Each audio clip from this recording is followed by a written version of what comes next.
हम लोग मानव जनन को, ह्यूमन रिप्रोडक्शन को एक बार समझ लेते हैं। हम लोग का चैप्टर समाप्त हो गया है फाइनली, अब इसको एक बार शुरू से अंत तक समझ लेते हैं यहाँ पे, ठीक है। तो सबसे पहले हम लोग देख लें कि इसमें कौन कौन टॉपिक हम लोग पढ़े हैं, ठीक है। एक एक करके हम लोग समराइज कर लेते हैं।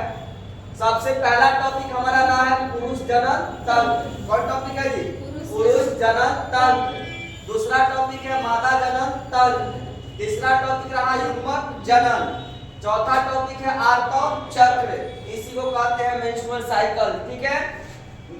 अगला टॉपिक है निषेचन और अंतरोपण, ठीक है। नेक्स्ट है सगर्भता तथा भ्रूणीय परिवर्धन, इसका पूरा डिटेल से यहाँ पे दिया हुआ है, समझा रहे हैं यहाँ पे आगे। और लास्ट टॉपिक है प्रसव तथा दुग्ध श्रवण। अब इस क्रिया से बच्चा रिलीज हो जाता है यूट्रस से, नहीं बॉडी से, और दुग्ध श्रवण दूध पिलाना होता है, बताते हैं आगे हम। देखिए यहाँ पे सबसे पहले अब इसमें हम लोग पुरुष जनन तंत्र, तो इस टॉपिक को समझ लेते हैं कि सर इसके अंदर है क्या। अच्छा, आप लोगों को एक बात पहले से भी पता है भाई, हमारे जीव विज्ञान के अनुसार पूरे पृथ्वी पर कई गो जाति है? मात्र 2 गो जाति है। कई गो जाति है जी? 2 गो। और इस बात को याद रखना है, इस 2 के अलावा तीसरा कोई जाति नहीं है। पहला जाति नर और दूसरा जाति मादा, ठीक है। और इसी 2 जाति के कारण पूरे पृथ्वी पर बाकी सभी प्रजातियों के संतति का संख्या जो है कायम है, वरना तीसरी जाति का इसमें कोई एग्जिस्टेंस नहीं है। समझे कि नहीं? एक नर, दूसरा कौन सी? मादा। और हम लोग को भी बाबू इस चैप्टर में स्पेशली 2 के बारे में ही फोकस करना है, एक नर और दूसरा कौन? मादा। नर मतलब पुरुष, मादा मतलब स्त्री होता है, समझते हैं। पुरुष को इंग्लिश में मेल कहते हैं और मादा को इंग्लिश में फीमेल कहते हैं। कोई दिक्कत नहीं ना है? अरे मेल फीमेल पहचान लीजिएगा ना, हाँ, नहीं तो बहुत फॉर्म भरते समय अक्सर घबराता है लड़का सब, समझे कि नहीं? मेल को फीमेल और फीमेल को मेल भर देता है सब, नर को मादा और मादा को नर भर देता है, तो कोई दिक्कत नहीं। याद रखिएगा भाई, पुरुष मतलब नर और मादा मतलब स्त्री, महिला, औरत, क्या जी? याद रखिएगा इसको। देखिए अब पुरुष जनन तंत्र में है क्या क्या, चलिए आप लोग फटाफट बताएंगे। पुरुष जनन तंत्र में सबसे पहला चीज हम लोग पढ़े थे सर, इसमें वृषण। कितने पुरुष में वृषण होता है जी? बोलो। 2। पुरुष में कितना वृषण होता है? 2। और वृषण शरीर के अंदर है कि बाहर? शरीर के बाहर होता है। अच्छा, यहाँ एक क्वेश्चन और बनता है कि सर वृषण शरीर के बाहर होता क्यों है? हम लोग इसका जवाब पढ़े हैं कि नहीं पढ़े? पढ़े है ना। तो वृषण शरीर के अंदर होता तो क्या होता, और बाहर है तो क्या है? क्यों बाहर है? हम लोग इसके कारण जाने हैं भाई। सबसे पहले वृषण का लंबाई कितना है बताइए? 4 से 5 सेंटीमीटर। वृषण का चौड़ाई कितना है? 2 से 3 सेंटीमीटर, याद है ना? ठीक है। और वृषण के अंदर में किस चीज का निर्माण होता है बताइए? शुक्राणु का। किसका निर्माण होता है बाबू? शुक्राणु कौन युग्मक होता है? नर युग्मक। किसके शरीर में मिलेगा? पुरुष के शरीर में मिलेगा ना। तो वृषण का संख्या क्या है? 2। और ये हमारे शरीर से बाहर है। बाहर होने का कारण जानिए क्या होता है? अगर यह वृषण हमारे शरीर के भीतर होता तो शरीर का आंतरिक तापमान कितना होता है? 37 डिग्री सेल्सियस। कितना होता है बाबू? शरीर का आंतरिक तापमान होता है 37 डिग्री सेल्सियस। लेकिन शुक्राणु उत्पन्न होने के लिए, शुक्राणु के प्रोडक्शन के लिए, स्पर्म प्रोडक्शन के लिए तापमान कितना चाहिए? 37 से 34 डिग्री सेल्सियस तापमान इसको चाहिए। अब आप ही बताइए कि इतना तापमान जो हो रहा है, इसमें से 2 से 3 डिग्री तापमान कम हो रहा है ना? तो ये 2 से 3 डिग्री तापमान कम करने के लिए हमारे शरीर के भीतर कोई उपाय है? नहीं। क्यों? क्योंकि हमारा बॉडी टेम्परेचर इंटरनल हमेशा फिक्स रहता है, इसमें कोई बदलाव नहीं होता है। तो सिंपल सी बात है कि अगर ये वृषण शरीर के भीतर मिला रहता तो ये टेम्परेचर भी वृषण को 37 ही मिलता, और इतने तापमान पर शुक्राणु का उत्पादन नहीं होता। तो जब उत्पादन नहीं होता तो नर होने का कोई अस्तित्व है जी? कोई अस्तित्व नहीं है। अरे भाई, पुरुष से जब तक बच्चा पैदा नहीं हो तब तक मर्दाना होने का कौन अस्तित्व होगा? कोई अस्तित्व है? देखिएगा समाज में लोग कैसे कहता है, जौना पुरुष से बच्चा पैदा नहीं होता था तो लोग क्या कहता है? इतना मर्द है ना जी? एक पुरुष होने का कोनो अस्तित्व नहीं है, कोनो मतलब नहीं है। तो यहाँ पुरुष होने का अस्तित्व है कि भाई उससे बच्चा पैदा होना चाहिए, क्षमता उसके पास है, बाय नेचर पहले से मिला है।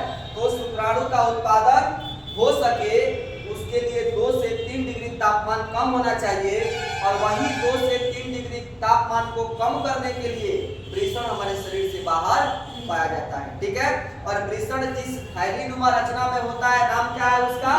वृषण कोश। क्या नाम है उसका? वृषण कोश, एस्क्रोटम। याद है ना बाबू? देखो ये है एस्क्रोटम, वृषण कोश, और इसके भीतर में होता है ये वृषण। क्या जी? और इसी वृषण के अंदर बनता है कौन चीज? स्पर्म। तो ये आपका जो वृषण कोश है, देखिए ये जो वृषण कोश है, इस वृषण कोश का ही मुख्य कार्य है तापमान का नियंत्रण कर देना। और कितने तापमान का नियंत्रण करता है? 2 से लेकर और 2.5 डिग्री सेल्सियस तापमान का नियंत्रण ये कर देता है ना, जिससे शुक्राणु का उत्पादन आराम से टेस्टिस में हो जाता है, वृषण में कोई दिक्कत नहीं है। अब आते हैं मादा जनन तंत्र में। भाई मादा जनन तंत्र में हम लोग जब चलते हैं तो मादा, ये महिला के शरीर के भीतर का प्रक्रिया है। तो मादा जनन तंत्र में सबसे प्रमुख पहला टॉपिक हम लोग को मिला पढ़ने के लिए कौन सी थी बताइए? सबसे पहला अंडाशय। कई को अंडाशय होता है महिला में? 2 को। कितना अंडाशय? 2। अंडवाहिनी कितना? 2। गर्भाशय कितना? 1। याद है ना? योनि कितना? 1। ठीक है, इसको याद रखे रहिएगा।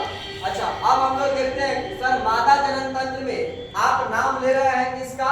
अंडाशय का, है ना जी? किसका नाम? अंडाशय का।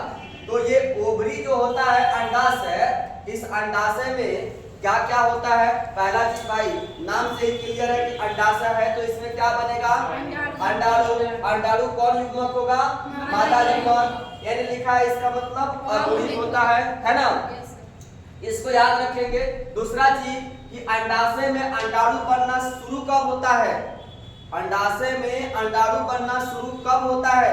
याद रखेंगे कि अंडाशय सबसे पहले मादा के शरीर का अंग है।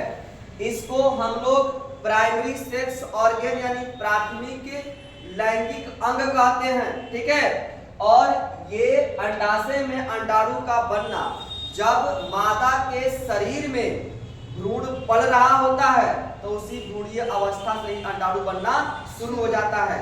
ठीक है, इसके मादा के शरीर में अंडाणु बनना प्यूबर्टी का काम नहीं है, लेकिन शुक्राणु का बनना प्यूबर्टी का काम है। याद रखिएगा, पुरुष में शुक्राणु कब बनना शुरू करेगा? प्यूबर्टी से। यानी जब वो किशोर अवस्था में आ जाएगा बच्चा, तब शुरू करेगा। और कब तक बनते रहेगा? जब तक उसकी मौत नहीं होती है। यानी मरने के समय तक शुक्राणु उसके शरीर में बनते ही रहेगा। ये अनलिमिटेड, उसका कोई ड्यूरेशन नहीं है, कोई फिक्सेशन नहीं है कि 50 साल 45 साल 60 साल तक बनेगा उसके बाद बंद हो जाएगा। पुरुष के शरीर में ऐसा कोई सिस्टम नहीं है कि बंद कर देगा। लेकिन महिला के शरीर में अभी जो हम लोग पढ़ रहे हैं मादा जनन तंत्र, तो मादा जनन तंत्र में ये अंडाणु जो बनता है भ्रूणीय अवस्था में ही बनना शुरू करेगा। किशोर अवस्था में ये अंडाणु नहीं बनता है। और एक महिला में लगभग 400 अंडाणु का निर्माण होता है। कितना जी? 400 अंडाणु का निर्माण होता है। याद रखिएगा कितना?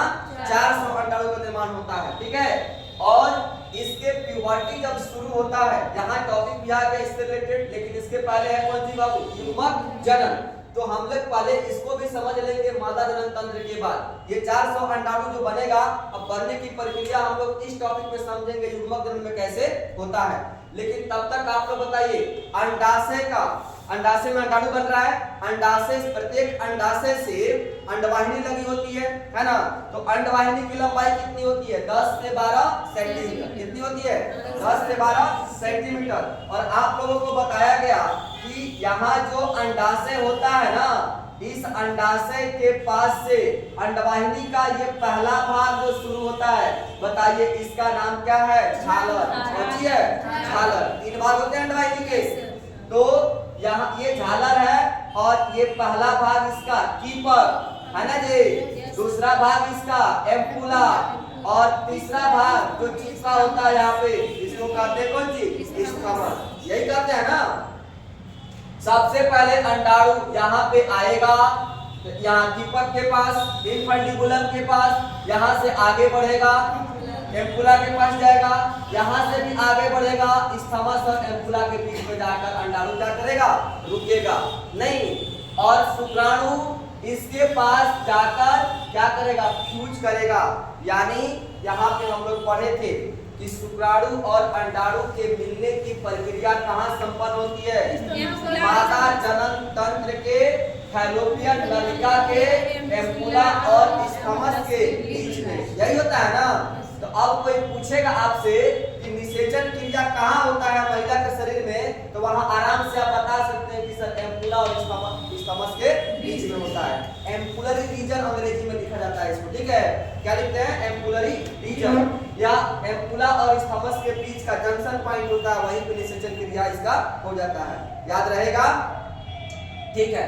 अब आगे बढ़ते हैं हम लोग। जब निषेचन क्रिया हो जाएगा उसके बाद क्या होगा, उसके बाद वाला कहानी हम लोग आगे पढ़ेंगे यहाँ पे।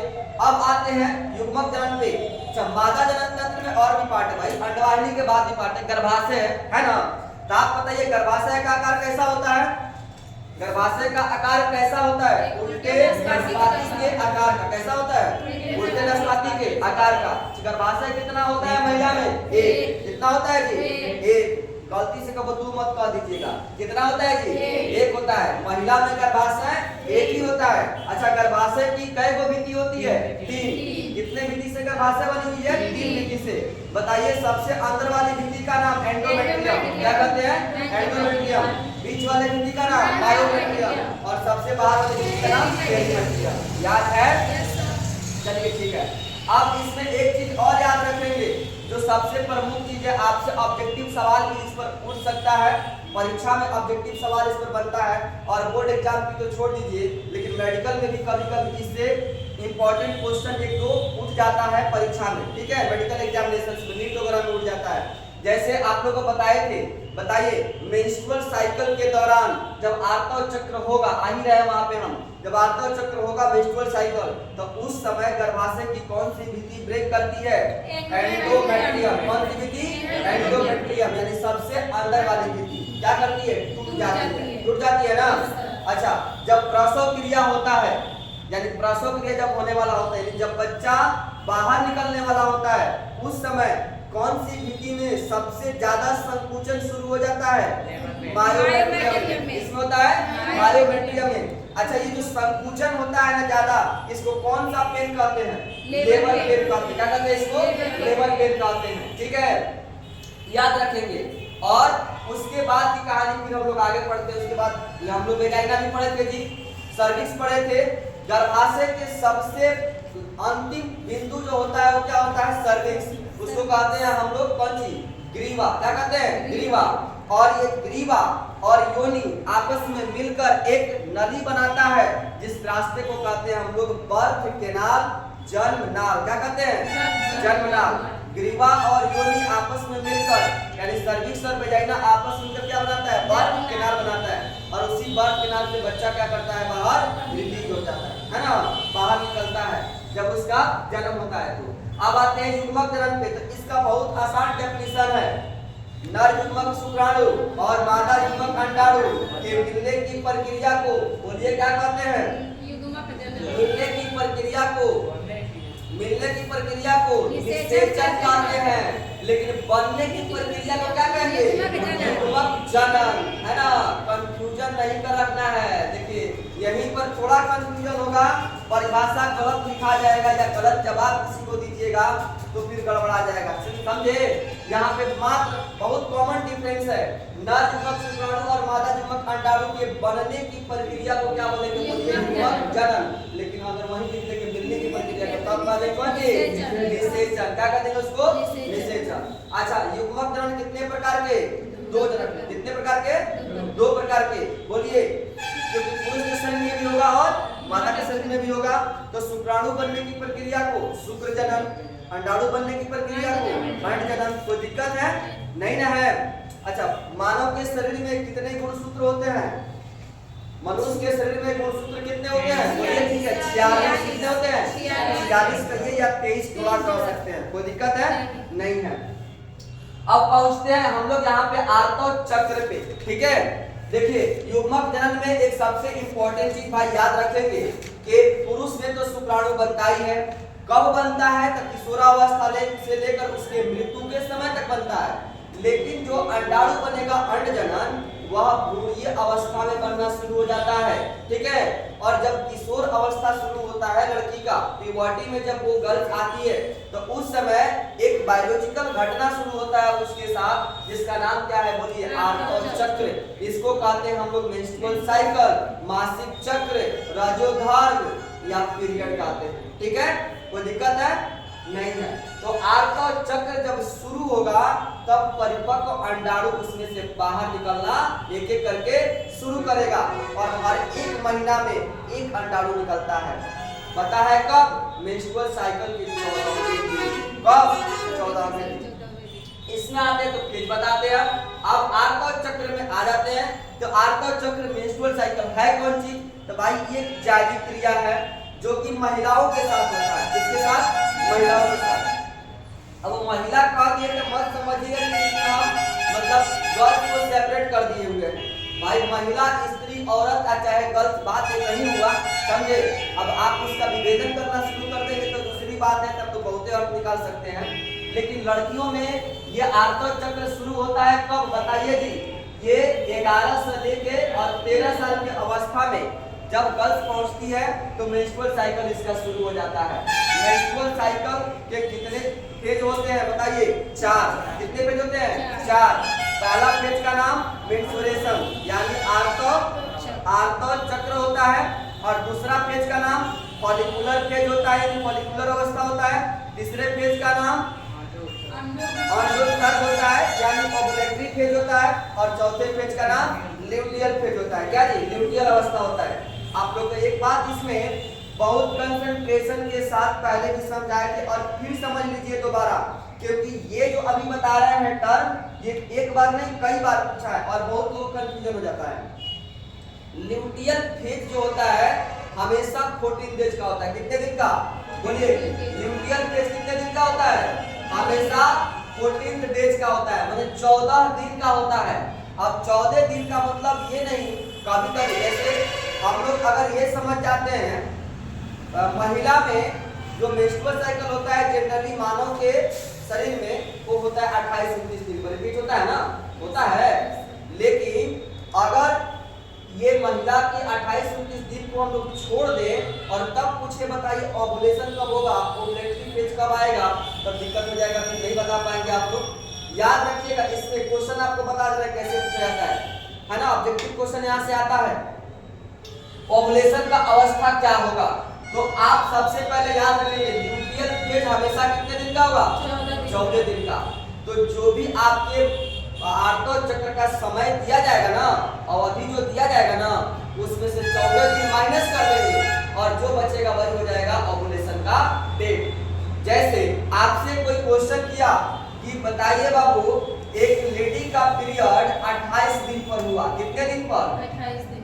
अब आपसे पूछा जाए कि बताइए ओवुलेशन किस दिन हुआ होगा, तो 14 दिन माइनस कीजिए, 14 डेज होगा ना, 14वें दिन हुआ होगा, तो इसका आंसर क्या हो जाएगा? 14वें दिन। लेकिन क्वेश्चन बदल गया, अब कहा कि पीरियड हुआ किस दिन पर, अब बताइए ओवुलेशन कौन दिन होगा? 16वें दिन होगा। कब होगा जी? 16वें दिन होगा। 14 दिन माइनस कीजिए, कितना आएगा? 16वें दिन। होगा कि नहीं होगा? अब आपसे क्वेश्चन किया नहीं, अब पीरियड हो रहा है 34 दिन पर किसी लेडीज का, बताइए इसका ओवुलेशन कब होगा? कब होगा जी? हाँ 20 दिन यानी 20 डेज, 20वें दिन इसका ओवुलेशन होगा। कोई दिक्कत है? अगर पीरियड हो रहा है 32 दिन पर तो इसका 18वें दिन होगा ओवुलेशन, नहीं जी 18 डेज पर होगा। कोई दिक्कत है? आगे समझ में अब आइए। निषेचन तथा अंतरोपण। निषेचन का मतलब परिभाषा आसान है, लिखा हुआ है नर युग्मक तथा मादा युग्मक के मिलने की प्रक्रिया को क्या कहते हैं? बोलो। निषेचन कहते हैं।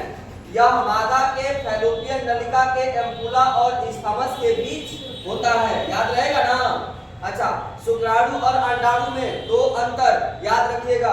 शुक्राणु कौन युग्मक? नर युग्मक। अंडाणु कौन युग्मक? मादा युग्मक। शुक्राणु क्या होता है? गतिशील। अंडाणु क्या होता है? अचल। शुक्राणु गतिशील क्यों होता है? क्योंकि इसके पास क्या होता है? पूंछ क्या होता है? देख लीजिए शुक्राणु का फोटो है ना, शुक्राणु में क्या है? पूंछ। और यही अंडाणु जो होता है वो इसमें पूंछ नहीं होता है, इसमें कोई पूंछ नहीं होता है। तो जब हमारे पास पैरे नहीं रहेगा तो कौन से चलेंगे? चल पाएंगे? तो इसके पास चलने के लिए पूंछ दिया गया है प्रकृति के द्वारा, और ये आराम से इसी से सीमेंट में स्विम करता है, तैरते रहता है, हमेशा चलते रहता है। लेकिन अंडाणु नहीं चल पाता है, रीजन क्योंकि इसके पास पूंछे नहीं है, तो कहां से चलेगा? समझ गया ना? निषेचन और अंतरोपण। अंतरोपण में क्या होता है? अब निषेचन क्रिया हो जाएगा तो आप ही बताइए कि बाबू निषेचन क्रिया होगा तो अंडाणु और शुक्राणु आपस में मिलेगा तब ना निषेचन होगा जी। तो निषेचन के बाद क्या बनेगा? जाइगोट। क्या बनेगा? कितने कोशिका वाला?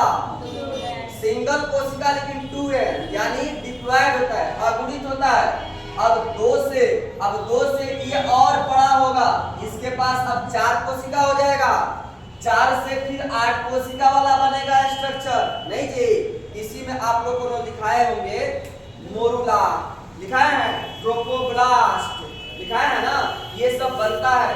तो अंतरोपण कब होगा? जब फाइनली पूर्ण रूप से ट्रोफोब्लास्ट बन जाएगा, यानी 16 से 32 कोशिका का रचना जब बन जाएगा, जिसको मोरुला कहते हैं, तो वो जाकर गर्भाशय के अंतःभित्ति यानी एंडोमेट्रियम के बीच में धंस जाता है। क्या जी? क्या होगा? एंडोमेट्रियम में जाके धंस जाएगा, और जब धंस जाएगा तो उस गर्भाशय के एंडोमेट्रियम में ट्रोफोब्लास्ट के धंसने की घटना को ही क्या कहते हैं हम लोग? अंतरोपण, इम्प्लांटेशन करते हैं। कोई दिक्कत है? नहीं है।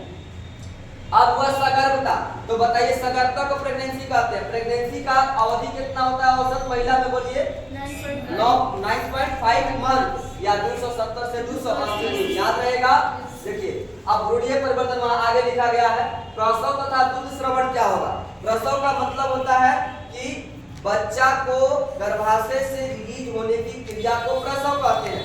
आप लोग कभी सरकारी हॉस्पिटल में गए होंगे तो देखे होंगे लिखा रहता है उस पर प्रसूति विभाग, लिखा रहता है प्रसव विभाग।